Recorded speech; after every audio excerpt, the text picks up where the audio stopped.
let's first talk about the main crux of what really wanted to talk to you about. You were very passionate about explaining the use of force rules yesterday and how this was a community endeavor.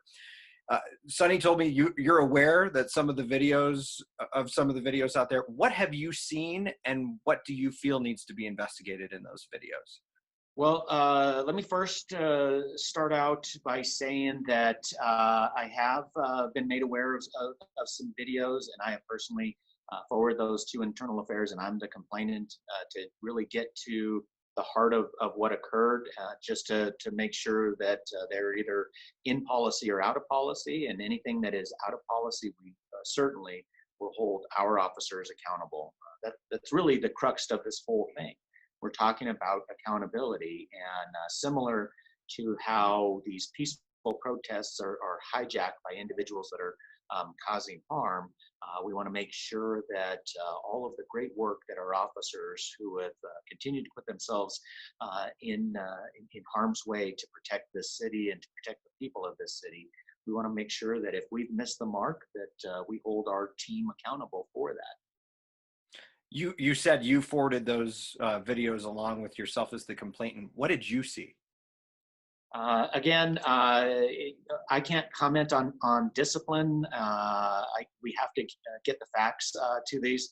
Some of the snippets that I've seen, I'm concerned about. We need to make sure that we address those, and we address those in accordance with our policy and in accordance with our values. And we need to make sure that occurs. And I can tell you that we are reminding all of our officers, all of our leadership team, to re-emphasize that although we're all tired and we're feeling frustration right on the heels of a global pandemic, that we're frustrated, but we have to make sure that our actions are aligned with both policy and our values. I want to go through some of the specific questions that we've gotten from some folks as it pertains to use of force. Some things that I'd asked Sonny about, but I figured you might actually, he was checking on, but I figured you might have an answer. The use of body cameras. Your officers have body-worn cameras. Are they required to have those if they're in riot gear? And what's the process of having those on when these encounters are occurring? So the answer is yes, we do. There's some challenges when you're talking about the padding there, but we try to work around all of those situations, and that's something that we don't have them recording all day. Typically, it's if they are being engaged, and that's the time that they would be turned on. Gotcha. What about the other officers who are coming in from out of town? I know that you have a lot of jurisdictions helping you out right now. Are they governed by that same use of force policy, or are they governed by their own policies? How does that all work? So there's mutual aid agreements in here, and then we have embedded Denver police supervisors with each one of the teams, one to enhance that communication, make sure that we're all on the same page. It's not just, hey, show up and cover an area. We actually put a supervisor with each one of those teams. And then we also go over the rules of engagement as well. So we are thankful for our mutual aid partners as we've seen the scope, the magnitude, the level of violence, the types of weapons that we are seeing are something that has no place in a peaceful march, and we need to do everything possible to address that. I know the mayor extended the curfew toward tonight. There's talk that curfew might extend down the road. Are you telling your officers to only enforce the curfew when it goes along with protesters, or is it a citywide issue that you're telling your officers they can enforce that curfew anywhere else? So citywide curfew is truly meant to focus on the individuals that are contributing to the destruction of property, the damage to business owners that are truly just coming out of the heels of this pandemic, this economic challenge that we are facing. And the officers have been given guidance to exercise good judgment and discretion for that. We want to address those that are contributing to the destruction of this beautiful city that we all love. I'm going to ask you about have you seen the Antifa tweet that everyone's passing around? It's from an account that doesn't look like it exists anymore, but there was some kerfuffle over the weekend. Colorado law enforcement Facebook group posted something about it. Are you aware of any Antifa activity and encouragement for yesterday's protests, and were your officers alerted of that yesterday? I'm unaware of the tweet or what you've just shared with me. And then I'll ask you about the photo that's going around of Officer McClay, I believe is his name. It appears that there is a Thomas McClay who graduated from your academy back in October of last year. It's in the photo taken of Mr. McClay and a couple of other officers. It says something about starting a riot. I don't have it in front of me. I apologize. But what did you see that photo, and what kind of advice are you giving your officers as far as posting things on social media? Well, the first answer is we absolutely have no place for social media posts like that. We have a policy, we have a strong policy against social media postings of that nature. These discipline types of situations, that's why I am the complainant on this, to make sure that we hold our folks accountable. We do not want to be inciting any types of or escalating any situations. And we must hold ourselves accountable. We must perform in accordance with policy and in accordance with our values. And if we miss that mark, then it's my responsibility to hold our team accountable, including holding myself accountable as well. So again, I'd have to speak in generalities around discipline, but we certainly have high expectations, and we may have missed the mark, and we most certainly will do something about it. And I won't take too much more of your time, but I want to ask you about another specific question we keep getting from folks. Do you have plans to ever release the type of objects that your officers are using in the field as far as force? There's been reporting on it. There's been confusion out there. Is there any plan to try to release what your officers are using, especially since it's now been made pretty public?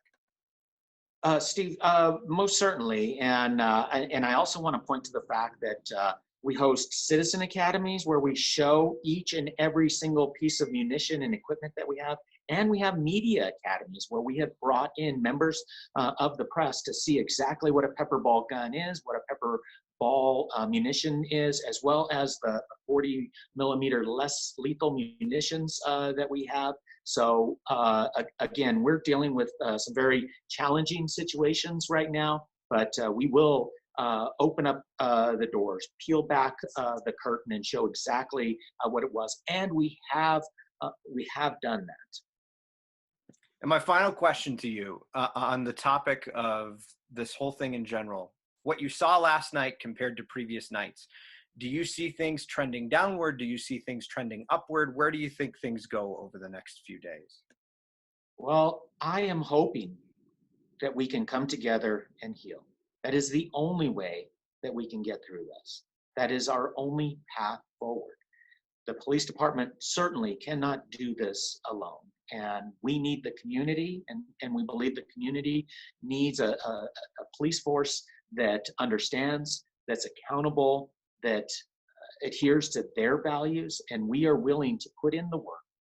Right now, we are committed to put in the work, not just words, to sit down with our community so we can not only have a better police department, but also a better city and a better community. And that's what we're hoping, that we can turn the corner on violence and start using our voices to engage in dialogue, to end the destruction, and build a better department, a better city, and a better community.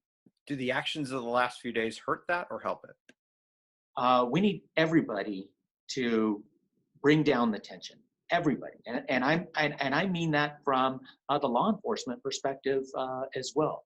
All of us need to just dial it back and talk. We need to engage with one another. We need to figure out that we need to work together in order to end all of this. This was a senseless, horrific tragedy that occurred in the first place, and what's taken place since certainly doesn't help But if we can start to come together, if we can start to talk, that is how we can build meaningful, not just asking people to be patient. We want meaningful change out of this, and that's our hope, that we can turn the corner there towards meaningful, positive police reform that engages not only the police values, but also the values of the community in order to make a better police department, a better city, and a better community. And my last question, and I promise this is really the last one, and I know Sonny's going to kill me because I keep saying it's the last question. But specifically in my piece, I'm referencing a video of a couple of guys who were in a car shooting video outside of a protest. A police officer who appears to be clearing some folks off the Capitol area on Friday night. This was well before the curfew. Walks up to that car, apparently tapped on the window. They had nowhere to go. They were kind of trapped in traffic until some things cleared out in front of them. And allegedly, or quite obviously in the video, the officer sprays pepper spray through the sunroof into the car. That to me would seem like a dangerous situation when you've got someone driving a car, which could easily become a relatively dangerous thing. What's your reaction to that? Should you use that kind of force on someone inside a car? So let's go backwards just for a second, and let me point out that this is a very dangerous situation. 3 of the 4 nights we've had shots fired. It's well documented. The first night there at the Capitol, and every night except for last night, we've had the same thing happen. We have recovered more than 20 guns during this, hatchets. We have baseball bats.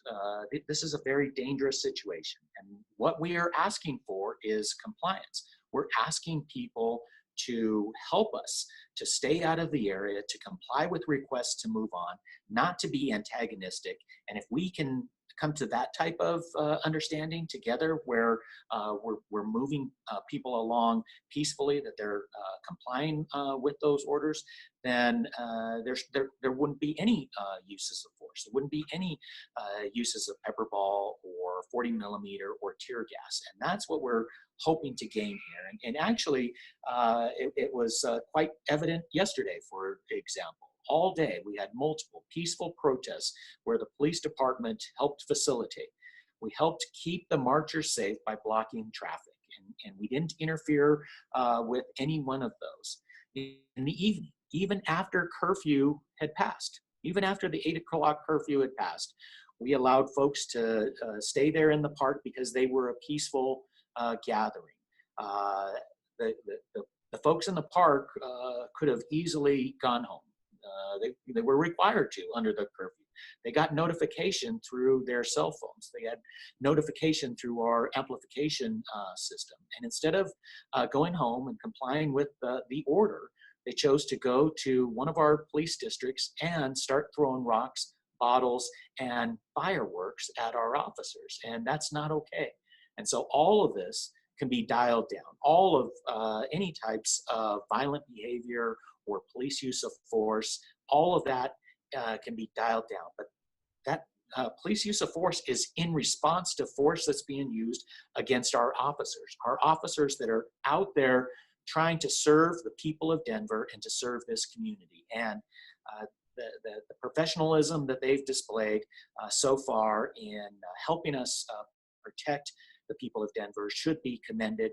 If we have individual officers who have missed the mark, then we must hold them accountable for their actions. And we certainly.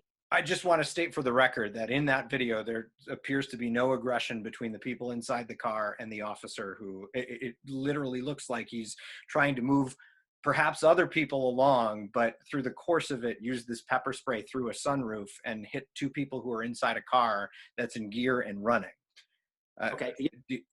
At any of these videos, we are forwarding to Internal Affairs, and I am the complainant on this. We will review it. It'll be reviewed with the Office of Independent Monitor, so there is an outside source as well. And if we miss the mark, then we must be held accountable, including myself. Chief, thank you so much for your time. I know you're incredibly busy. I appreciate it. I hope you and your officers are safe tonight, and that, frankly, everyone on the streets is safe tonight. We really appreciate the time. We truly are hoping for peace on the streets of Denver, not only tonight, but moving forward, and working together to create a better police department in city is certainly our goal. Hopefully we'll see each other face to face sometime soon. Would be Thanks. nice.